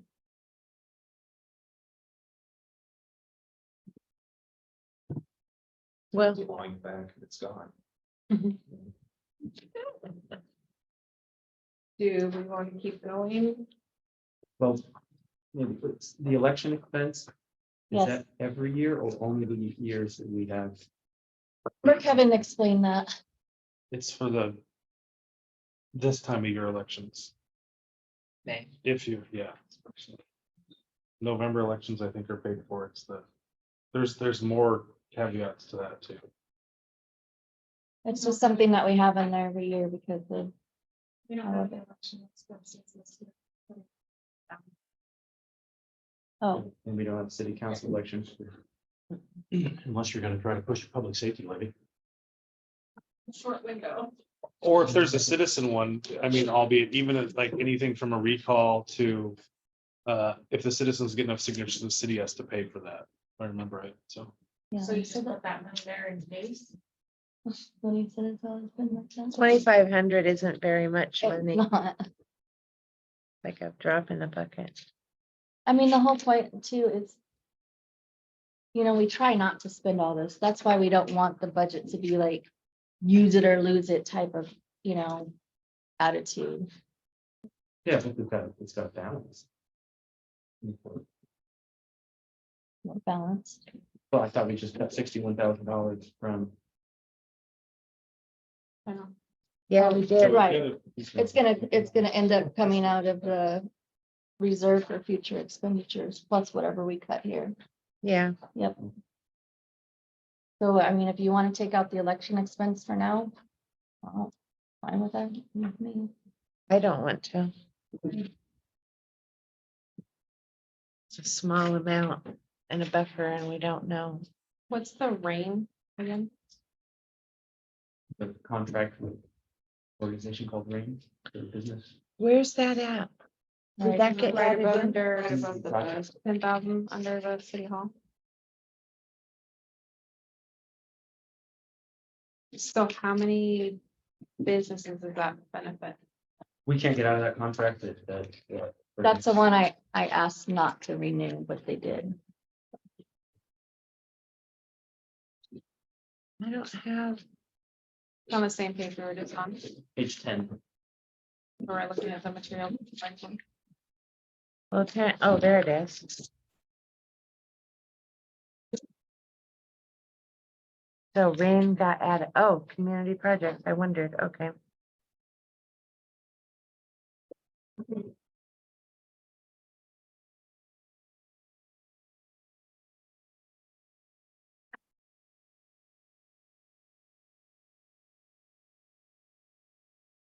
Are we through with that portion? Do we want to go on or do we want to call it? Let's see, I mean, it's either today or Wednesday. You can get through the building planning and what else you got left? Library, I mean, the library. Yeah. Right. Whatever you want. CRT and RTMP also. Okay, so building planning, page 12. Alright, so building planning, as you can see, is mostly just a direct transfer with the exception of the administrative overhead. There's a slight increase there. But I will say we did have some years where we were paying telecoms for a similar service. I'm going to assume that would reflect back into page 8, line 10. In the previous years. Is that a safe assumption? That's pretty good. Page 8? Page 8 is general fund, professional services.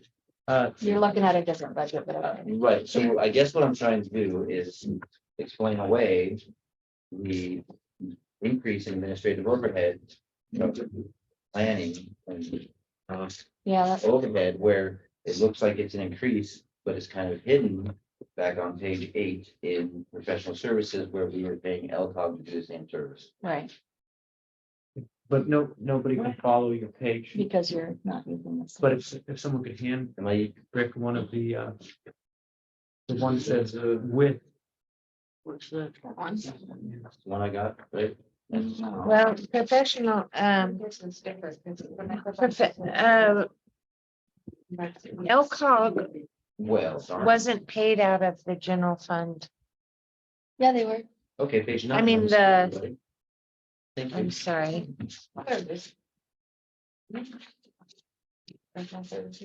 Mhm. Yep, so that was my comparison there. As far as the. Why?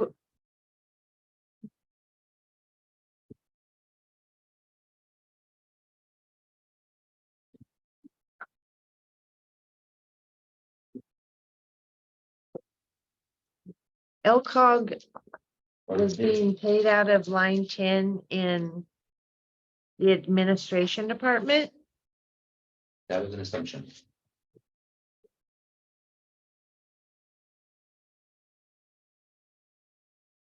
So can you confirm, Colleen? What page are we looking at? Page- So now I'm sorry, Page 9, administration. line 10. If you notice, there was a pretty significant reduction in professional services there Right, yes, and Yes. slight increase in. Correct, that's where it would- in planning. yes, that's where it would have come from, correct. So there's a slight increase in planning, a little bit of reduction in admin overhead because the work LCOG was doing is now in-house.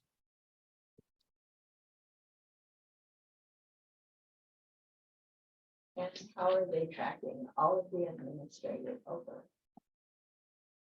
For planning. every department? Oh, that'd be a, We talked about that last time, right? Yeah. Percentage over each account. yeah, It's not really a percentage formula. yeah, there's formulas that were. Formula that a needs couple to years ago, be. Yeah, One way you track it. well, that would be, Well, it's, do you mean, do we disperse it and take it from the department? That's not how it's figured out for each. No, how is it? Oh, it goes It back goes into back. general fund revenue. Yeah. Because it's 638. It's their budget essentially. And you track how that's spent. We don't track how it, like it, It's spent on their wages. It's spent on. yeah, yeah. all kinds of. But it comes out of different budgets. So for instance, people come and they pay their water bill, so they're paying Leah, who is part of admin staff. That spends most of her day collecting that money. That money goes into the water fund. But it's staff time here in admin. It's paying for her to be there. Otherwise, you'd have to have one of Robert's guys, I don't know, standing out front with a hat to collect the money. So, Put Robert so they're up there. paying, public works is paying to have us collect the money for them, goes into the water. Oh, That was one of your 10 out of that. Okay, was there any other questions on building? Any other question on building planning?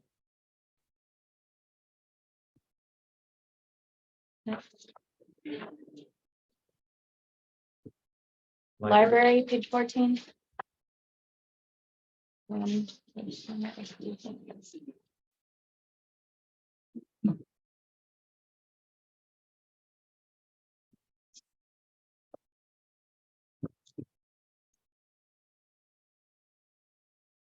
so that's an increase of an FTE. Point. Correct, because she doesn't really, she works almost half time, so. Her wages aren't any different, the FTE just wasn't correct.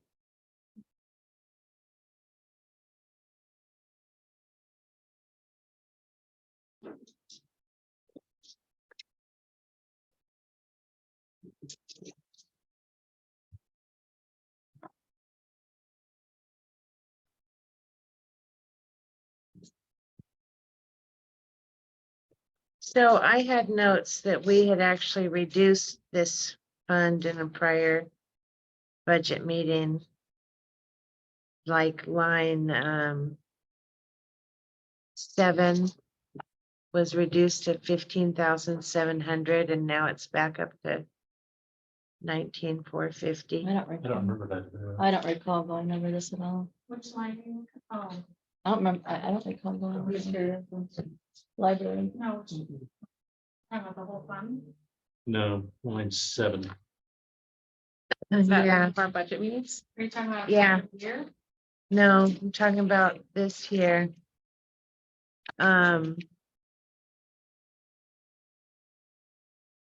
Where would it was because of donation acquisition.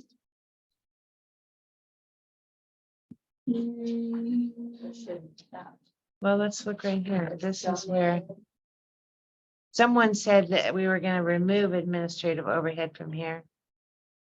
That's what my note was. And it reduced everything down to 23,000. I remember we all sat here and did the math. I was adding it up by hand because of that discussion.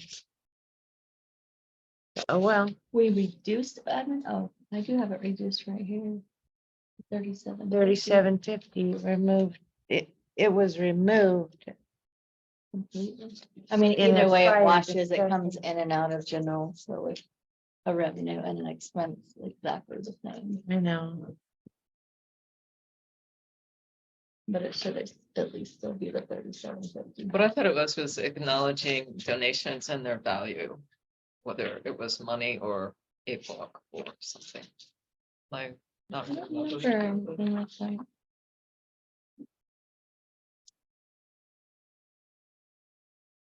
I would like to point out that the SRP grant support for $500 should be 1,000 if that's what we're receiving. Oh, well, let me follow up with Georgie. Because in the general fund revenue, that's what it shows we're I did receiving. make a note on there. so Okay. I'll ask her what that should be. Okay. I'll have her review it.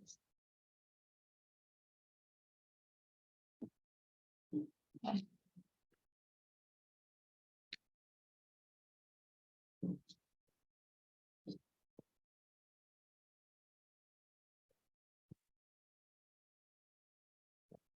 What was left? Maybe. Yes, TNT. Yes. Okay,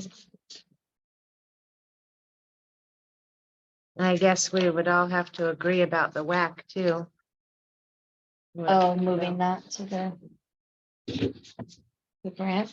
Yeah, Great. Page of that 18, I think. Although we are.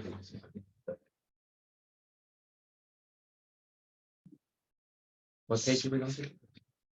PRT. Page 6. Oh, this one? 6 for TRT. And those are the updated numbers, right, Colleen? They did. Yes. Well, that's updated. But Dawn did make a point that on the RTMP, we should put what's going into general. Some fee waivers. yeah. That's an expense.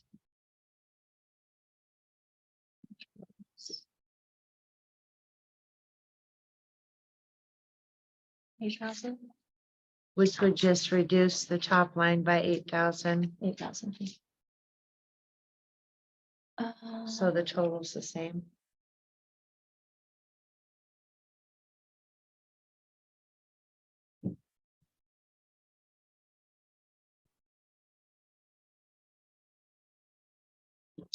And then I had a question on the beginning fund balance. So the RTMP fund, page 7, 1318.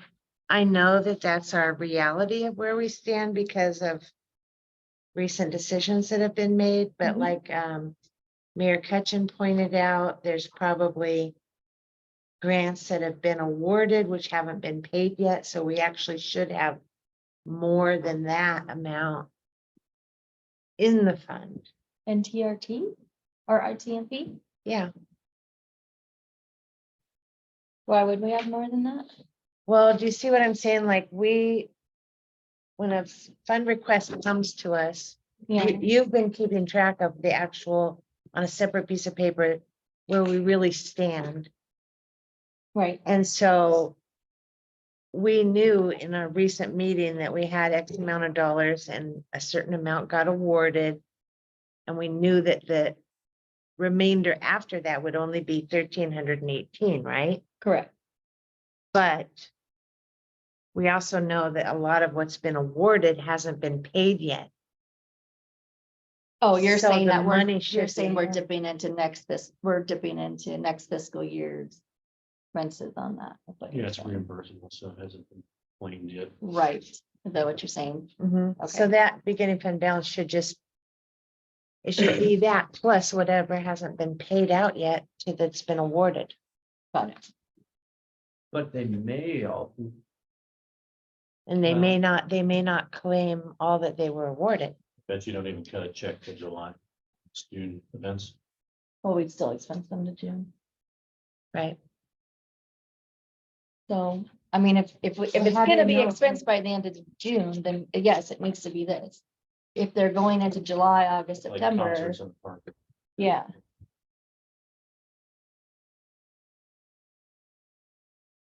whichever way. you want to do It's it. kind of small dollars, to be honest. with it you. is. So All I'm saying is I just think that the I'll look budget at- Fund should be accurate. okay, I'll look at the waivers and see which ones are the next The awards. It's probably around 10,000 because we've got 4th of July. 4th of July. And the concerts in the park, right? Yeah, and then. What about bus Brock? fare, Bus fare. grounds grinder. Yeah, Okay, So at least 10,000. all right, we'll look at that.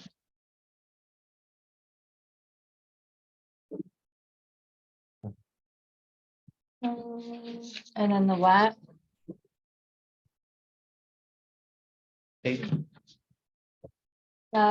page 8.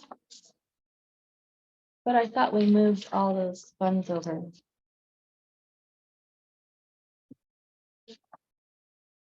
Well, that's what's listed here is the Hmm, remaining of the 1.5 million, right? right, but I could have sworn you sat there and moved those out of the general fund into that account. This year is Oh, it is? 1494, 718. No, the expenses for fiscal year 24 are supposed to be on this, On the news. on the new in LB 10 form. Correct. So the 29,000 that we have on page, That's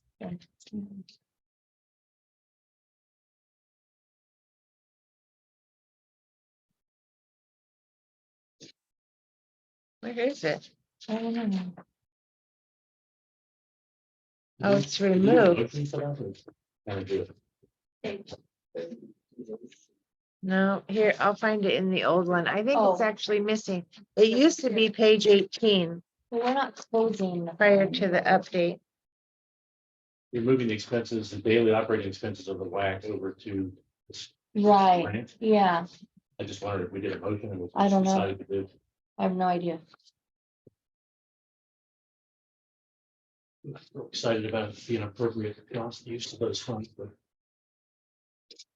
Is it, James, according, or do we have anything saying that we can or cannot do that? Some money straight from the legislature. I mean, the only thing, as Robert explained at the last meeting, the only reason we're keeping the heat on is so that we can remodel it. Keep it from filling up with Had no mold. sense. Right. But. you know, I mean, there's still expenses with it being open or not open, but being there and, I know, yeah. $29,000 worth. Mhm. Um,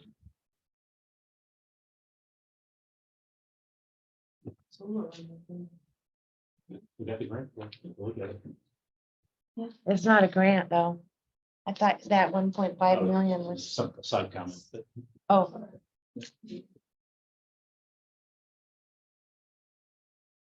So that's what we would like to do is move those expenses into this.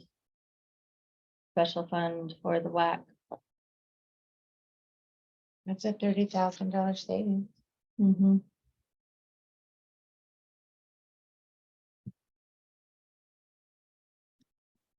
Okay. I'm all right with it. All right. Anybody opposed? Less money for the roof. Yep. Should get that grant. Is that the last one? I believe so. What do you want to do on Wednesday, James? We'll Hopefully review- go Probably over review the Something more. edits.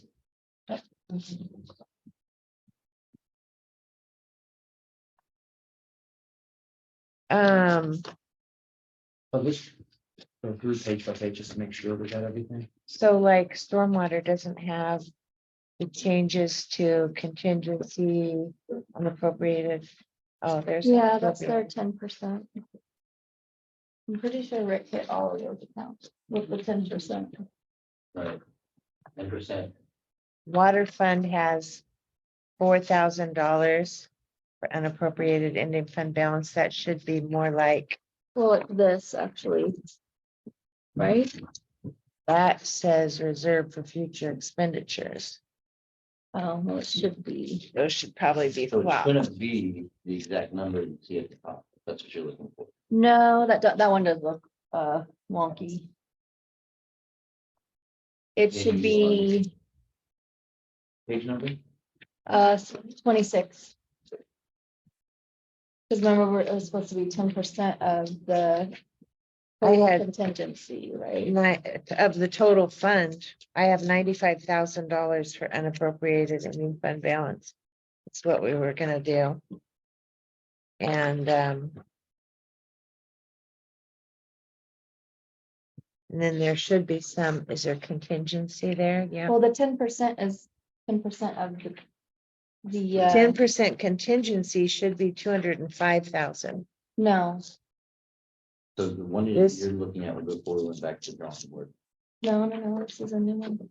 But look right up here, there's the total fund is 2,054,000, But right? we only did 10% of the operating contingency, the full amount left over after expenses, 10% we were gonna put into it.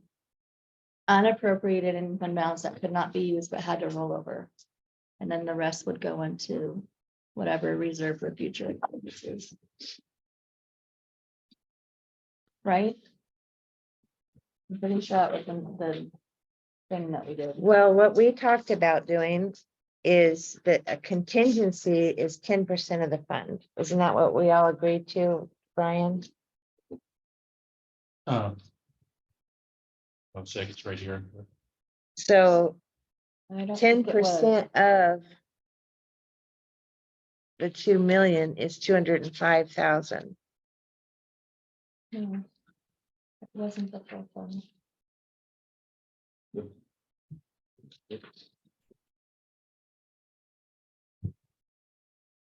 Anyway, the whole purpose for a line called unappropriated ending fund balance is to save the amount of money that you need to cover your wages from July 1 to the end of November. That's not true at all. Unappropriated ending fund balance cannot be touched unless you, like, it's not supposed to be used at all. That's- Right. That's set aside for the Exactly. following year. Exactly. We're supposed to put money there to save it so that at the beginning of the next year, you have money. It rolls Right. into your new beginning fund balance. Yeah. That's how you have money to pay the wages from July 1 after this budget's over. Oh, okay. I was like, The no, we next can't year. spend it. Okay, yes. Yes, so that is not to be touched. So then that's why we took 10% of the contingency and put it in the unappropriated ending fund balance. Sorry, I think you misunderstood then. Contingency should be 10% of the total fund. That's what's left over. That's what we did.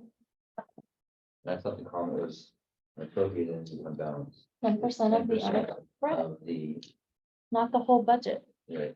That's what we did.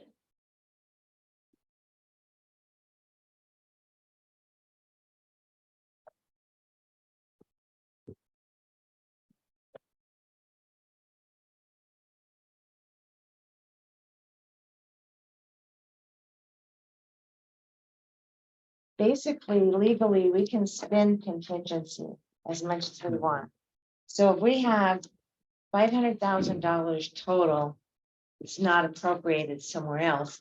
And we put 450,000 of that on a line that's called contingency, we could spend it willy-nilly, and we haven't saved anything for our paying our labor from July 1 to November the next year. But we take 10% of that and we put it in the one, in the unappropriated ending fund balance. No, what we were talking about in the previous meeting was that we need, every fund needs a total of 10% of the total fund as a contingency amount, like if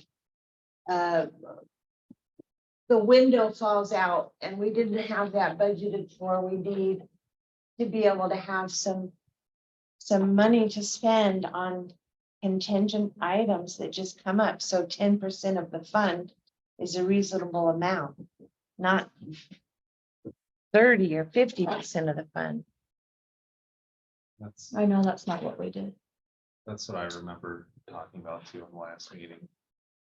Is what Don's saying, is you know, you have your. What I remember is after everything was done, your leftover money, then 10% would go in contingency. Right, of the leftover money. But right now, I guess I'm No, looking. no, not of the leftover money, 10% of the total fund. Yeah, or. No, I remember the leftover money. It's of the leftover money. so Mayor that- Ketchum, do you have any opinions on what contingency is for? This is right here. The contingency estimate must be reasonable based on past experience and consistent with the purpose of the particular fund involved, that cannot be made in place of an estimate for expenditures which are known to be necessary and can be anticipated. It must not be used to cover up improper or loose budgeting practices. Must be used as a savings account in which to sequester excess revenues. But the bottom line is that in any event, in the contingency, if you can't transfer more than 15% of that contingency without a supplemental budget. So it wouldn't make any sense to have a contingency greater than 15% of the total fund. Of the total fund? Not of the Total leftover. appropriation in a fund.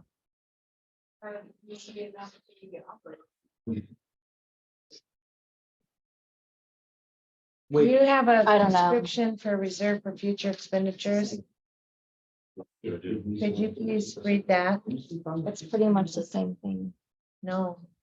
I mean, not reserved, unappropriated ending fund balance. That one is the one you're not supposed to touch at all. That one rolls over to next year's, Pay salaries, yes. correct? Right, so why would we put $4,000 there?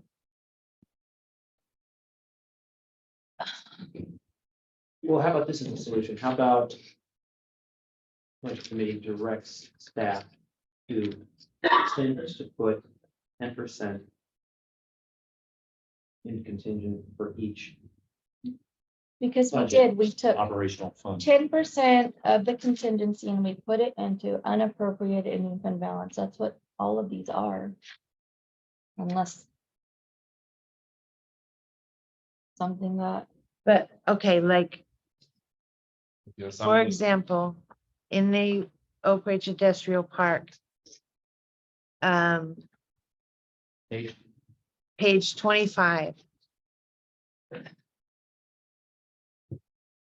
It tells you here exactly how you're supposed to calculate it. So thank you. when calculating the amount of the unappropriated ending fund balance, determine your cash requirements between July 1st of the fiscal year following the one which you are budgeting. And the time sufficient revenues will become available from other sources to meet cash flow needs. Maximum amount should be budgeted in an unappropriated ending fund balance, and the difference between the cash requirements and the other resources during that period. So if you don't incur any expenses, wages during that dead zone for taxes, you wouldn't even need to have that in a fund for this. You know, obviously a financial fund like a war reserve fund or, but for the general fund, we'd want to calculate, definitely. that's a lot of money. Mhm. You know, those, I'm looking at street fund right now, it has total resources 903,000. Contingency is 134,000.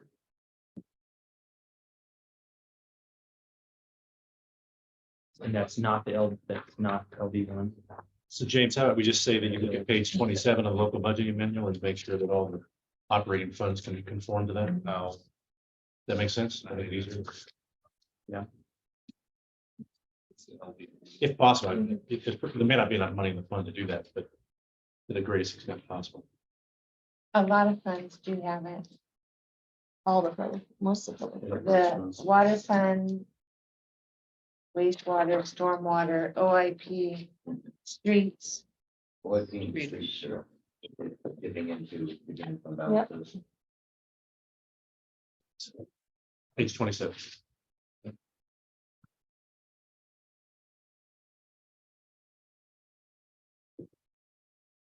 Okay. No, I do have a question. No. Sorry. What? And the emergency services fund. So you go to page 19. Page 19, that's general fund, requirements not allocated, line 20. You have $120,000 for public safety fee to be transferred to EMS. But if you go to page 21, the EMS budget, it should be I took it off today. you did, okay. So what's the correct number? 135. 35, I think, you wanted in there. Well, What page is it? actually, you can't now, because you said you were gonna make public safety fee 260, right? Yes. Yes. So that number is actually gonna be 130. Yes, Okay, so that needs to be 130. yes. So that means when we go to page 21. Line 5. Needs to go to 130.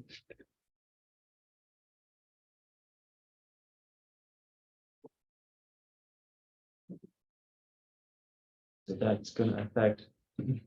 Obviously, the total resources. Yeah. 5K, and then on Scott's breakdown, page 22.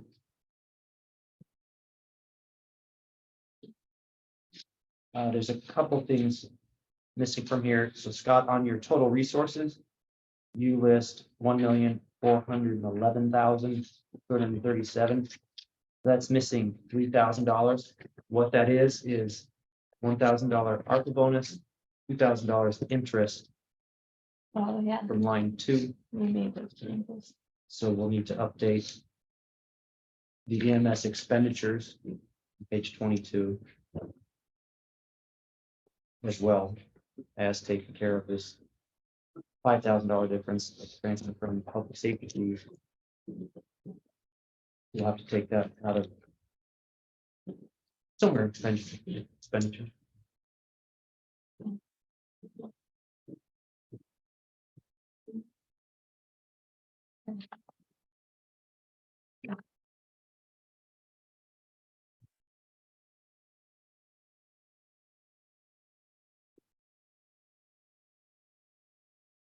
That it, James?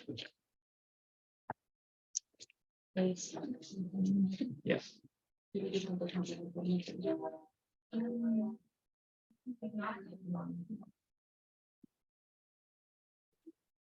with that. We don't, yeah, it's not, Not on the agenda. it's not on the agenda.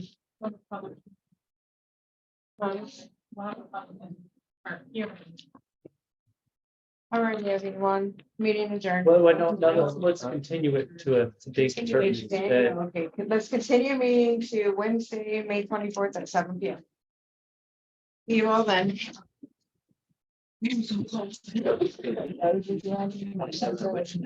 Local budgeting. And